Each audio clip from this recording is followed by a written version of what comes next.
Assalamualaikum warahmatullahi wabarakatuh. Perkenalkan, nama saya Muhammad Fadil Al-Fakir Revol dengan nomor stambuk 2022-175 dari kelas Manajemen Bank Syariah kelas C.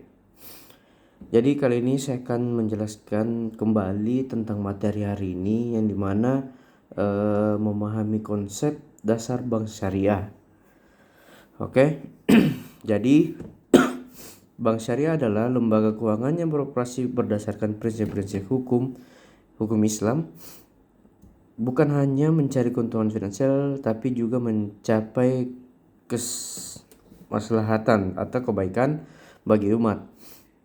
Ini berarti bank syariah menghindari praktik yang dilarang dalam Islam seperti riba atau bunga, gharar atau ketidakjelasan atau spekulasi, dan maisir atau judi. Jadi prinsip dasar bank syariah itu meliputi beberapa prinsip inti yang melandasi operasional bank syariah. Yang pertama itu bebas riba, yang dimana tidak ada sistem bunga dan transaksi itu, baik itu simpan atau pinjaman. Yang kedua itu berbasis bagi hasil atau profit dan loss sharing, yang dimana itu keuntungan dan kerugian dari investasi atau pembiayaan bagi antara bank dan nasabah sesuai nisbah rasio yang disepakati. Yang ketiga itu aktivitas usaha halal. Bank hanya akan menyalurkan dana atau berinvestasi pada sektor-sektor usaha yang sesuai syariah dan tidak melanggar hukum Islam. Misalnya itu seperti tidak membayar usaha alkohol, judi, atau pornografi. Lanjut, fungsi utama bank syariah itu jadi fungsinya itu serupa dengan bank konvensional, namun dijalankan dengan prinsip syariah. Yang pertama itu seperti penghimpunan dana masyarakat, yang dimana mengumpulkan dana dari masyarakat dalam bentuk simpanan atau investasi. Yang kedua, penyalur dana atau pembiayaan, menyalurkan kembali dana yang telah dihimpun kepada masyarakat yang membutuhkan untuk kegiatan produktif atau konsumtif sesuai syariah. Begitu penyediaan jasa keuangan, yang dimana menyediakan layanan perbankan selainnya seperti transfer, clearing, pembayaran, dan lain-lain. Terakhir itu fungsi sosial, berperan sebagai lembaga intermediasi dalam pengelolaan dana sifwaf untuk kepentingan sosial dan ekonomi umat. Lanjut lagi, produk himpunan dana. Produk-produk cara bank syariah mengumpulkan dana dari nasabah. Yang pertama itu tabungan syariah. Jadi simpanan yang penarikannya diatur oleh bank.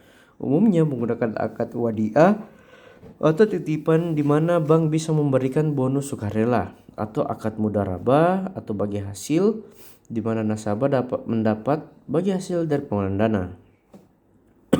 Lalu ada juga namanya giro syariah, yang dimana itu simpanan yang penarikannya bisa dilakukan setiap saat menggunakan cek atau bilet giro.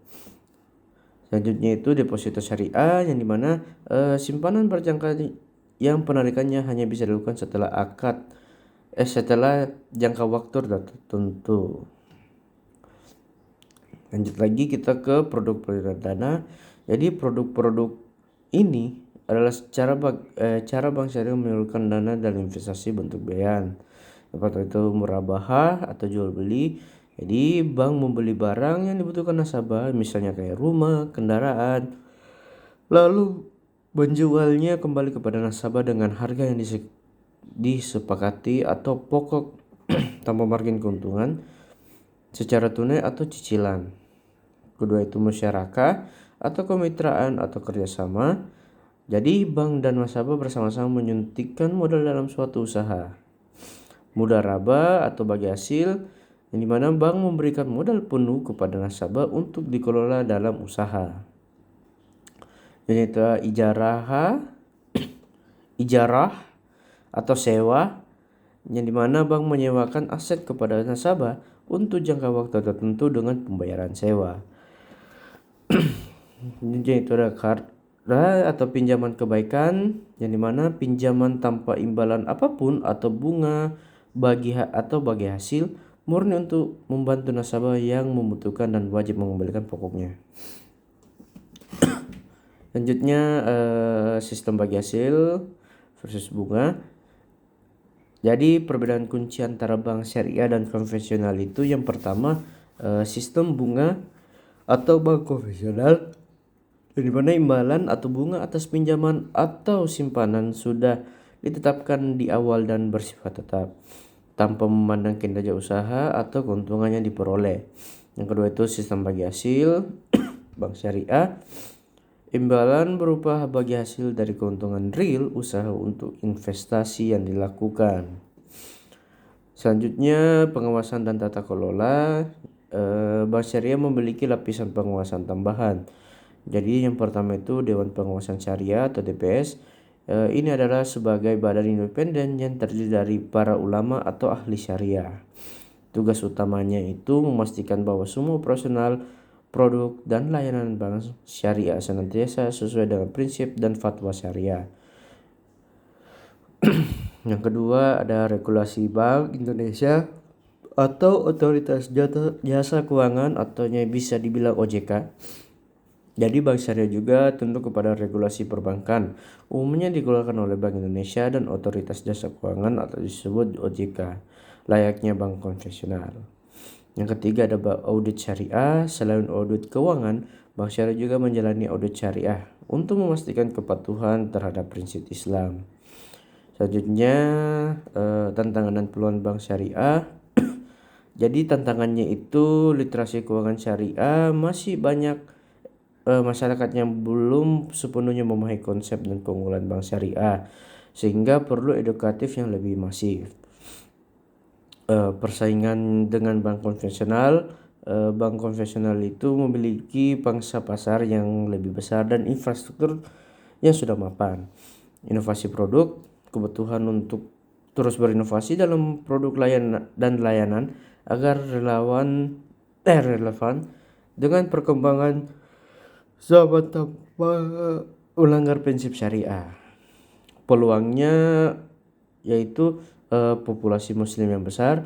Jadi Indonesia sebagai negara dengan populasi muslim terbesar di dunia menawarkan pasar yang sangat potensial. Kesadaran halalnya peningkatan kesadaran masyarakat akan gaya hidup halal di berbagai aspek termasuk keuangan, dukungan, dan ada juga dukungan pemerintah. Jadi pemerintah di Indonesia itu terus menunjukkan dukungan terhadap pengembangan ekonomi dan keuangan syariah. Itulah beberapa penjelasan dari saya. Bila ada kurang dan kesalahan kata mohon dimaafkan. Sekian dari saya. Wassalamualaikum warahmatullahi wabarakatuh.